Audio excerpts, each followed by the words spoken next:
By laughing. Yeah, we'll go to the room. I know he's reluctant to do this interview, but 2 minutes. I just wanted to know the story of. You see, last time we got talking about Alan Octavian Hume, and I was so surprised or shocked by the amount of information you had on him. And then I realized that you were largely the person behind the creation of this Wikipedia page. Could you tell us a little bit about your story and how it got into so much detail, and why you're fascinated with this man, and what you learned about him? Yeah, so because of my interest in birds, I've been interested in how our knowledge of birds actually has grown. Yeah, yeah. And one of the key players in consolidating, yeah, I'll come to that. Consolidating as well as collating information was Alan Octavian. Which is amazing, no? Because we know him as the founder, one of the founders of the Indian National Congress, and something totally unrelated to birds. So you got into his trail. Yeah, so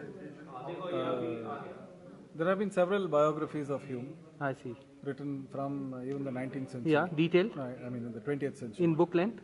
There's a book, The I Life see. of Alan Octavian Hume, by a guy I called see. William Wedderburn.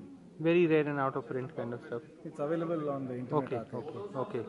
So subsequently, but it's mostly about his political career. And I his, see. Not much has been written about his ornithology. Yeah.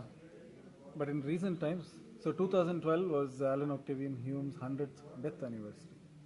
So there was a function in London where they consolidated people who had done research on Hume. And one of them was,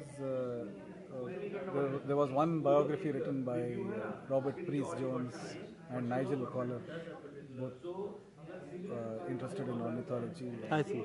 So they wrote a very interesting Paper? biography, which is also available online. Okay. It was published in Fourth Day. And of course, prior to that, Wikipedia was the primary source. But even now, I think a very large number of people look it up. Because it's so accessible, no? It's not only accessible in terms of information, but it also leads you to the primary sources. I see. So you will get annotations to the original Okay. notes on the specific pages on Okay. the Wedderburn biography. I see. It will take you to Hume's own publications in Stray Feathers. I see. So you can click on every footnote in the Wikipedia article and go back to the original source and do further research. So you were telling us this story about his research and how it got destroyed. Well, it wasn't destroyed, but he went through phases. So, for instance, he went after the mutiny. Yeah. He established, he brought back law and order fastest to the district of Etawah, which was how he actually rose up in I see. the Indian civil services. So people could see that he had actually done something that other people hadn't done. And it was essentially because he had a very liberal outlook and he came from the Scottish Enlightenment's product I of the see. Scottish Enlightenment. So he did wonders in the field of administration, and then he went on, rose up, and then he lived in Shimla Yeah. from around 1875 to 1884. And this was the period when he did all his bird work. ornithology. Some of these colonial administrators were amazing guys, no? So he managed to get people from around India to Yeah. contribute material to Wow. it. So he, instead of doing it single-handedly, he He actually had a collaborative Wikipedia of those crowdsourced days. Crowdsourced. work at that point of time. And he obviously built up a very massive amount of information in a very short see. time, because it's around 20 years. Wow. But it's around the same time that he also lost his job. He had a very radical view, and he didn't get along with the subsequent viceroys. So he was demoted, and at some point he quit. And of course, that was also the time when he took an interest in Indian nationalism and I self-rule. see. I see. And that is when he moved to the Indian National Congress I see. stage. So somewhere along this line, he said, "I have done enough birds, and I'm going to close this chapter." Okay. So he went chapter by chapter. So he went through a chapter in theosophy. Then he found that Madame Blavatsky was a fraud. He said, "End of Madame Blavatsky, close." Then he went through. He stuck to a few things. He went through a phase. He became a vegetarian, which also meant he stopped killing animals and he stopped collecting bird specimens. So this vegetarianism phase and the Indian National Congress kind of started at one point, end of birds.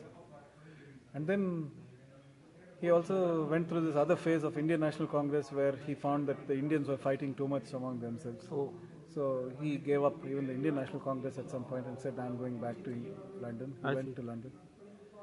And then there he started taking an interest in botany.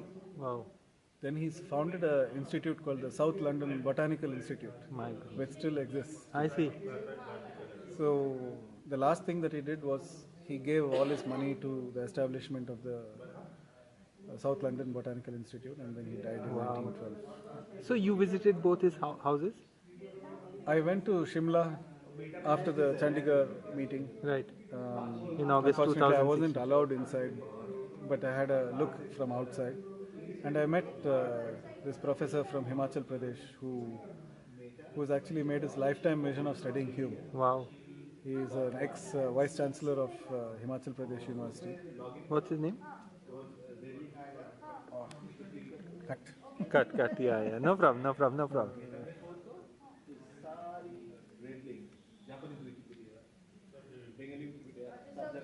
So he's actually working on a multi-volume work on Hume's all his writings.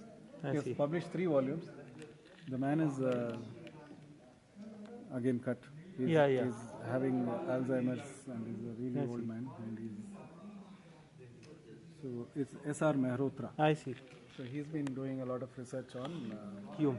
Hume, and he's published 3 volumes, and I think there's a 4th Wow. and a 5th volume expected. And his home And in he actually moved to Shimla because he was studying Hume. and his home in Britain. I didn't see his home in Okay. England, but I went to the South London Botanical Okay. Institute and I saw some of his collections in the British, the Natural History. So this page is huge, no, of Hume. And how much of it would you claim? I know you're a very modest person, but how much is credited to you? I think most of it is written. I see. So they are, I mean, it's incremental and it keeps going. So this was photographs taken at the South London Botanical Institute. I see. Those are actually the specimens that Hume collected I see. of plants in London and this I place. see. Interesting. This is the herbarium cabinets at the Hume collection Where? in the South London South London. Botanical Okay. Institute. Wow. So we man. found a book which Yeah. was owned by Hume, actually Charles Darwin's Origin of Species. And you know the book plates.